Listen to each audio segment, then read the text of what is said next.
इस वक्त की सबसे बड़ी खबर दिल्ली से आपको बता दें, दिल्ली में देश छोड़कर भाग रहा 3,558 करोड़ का मास्टरमाइंड को ईडी ने जाल बिछाकर इंदिरा गांधी एयरपोर्ट से गिरफ्तार किया गया है। यह सबसे बड़ी खबर दिल्ली से आ रही है, आपको बता दें।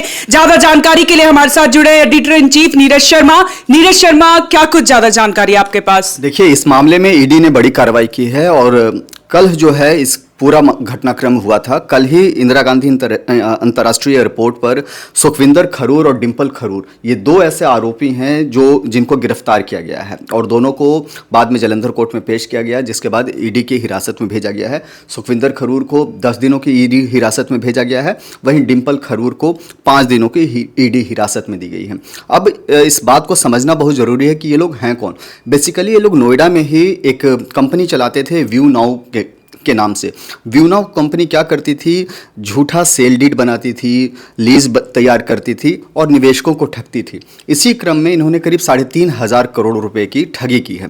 3,500 करोड़ की ठगी करके इन्होंने पूरा प्रपंच रचा और अब इनकी कोशिश थी कि ये देश छोड़ करके विदेश भाग जाएं। लेकिन जैसे ही यह एयरपोर्ट पर भागे, अमेरिका भागने के फिराक में थे, ईडी की टीम पहले से ही वहाँ मौजूद थी और वहाँ उनको रोक करके इनको डिटेन कर लिया गया, हिरासत में ले लिया गया। ईडी की बड़ी कार्रवाई आपको बता दें इस समय।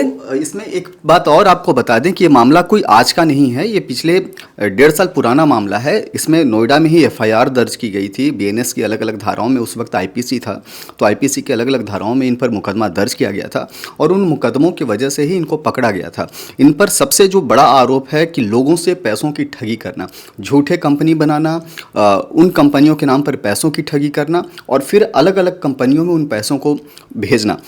इसमें एक बड़ी जानकारी जो अब तक की ईडी के जांच में सामने आई है कि जो निवेशकों से जो पैसे लिए गए करीब 3,500 करोड़ रुपया, उससे इन्होंने गोल्ड खरीदा, डायमंड खरीदा, शेयर्स खरीदे और सब अलग अलग कंपनियों के थ्रू ये सब काम किया गया है। और सब कुछ, बहुत सारे काम तो केवल कागज़ों पर है, एक्चुअल में है नहीं। निवेशकों को झूठी बात बताई गई और शेल कंपनियां बना करके यह पूरी कार्रवाई की गई इनके द्वारा। नीरज शर्मा, अभी तक ये कोई जानकारी निकल कर नहीं आई है कि कितने निवेशकों को इन्होंने अपने जाल में फंसाया? ये क्या कुछ आपके पास अभी जानकारी है? इस तरह की अभी कोई जानकारी नहीं है, वो जांच का विषय है। लेकिन ये बात मोटा मोटी है कि करीब 3,558 करोड़ का मामला है।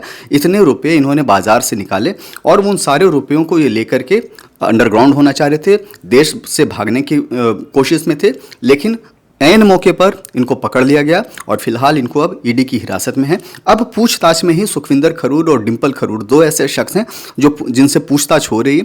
पूछताछ के बाद ही पूरा प्रकरण सामने आएगा और ये पता चलेगा कि इस काम में और कौन कौन लोग शामिल थे।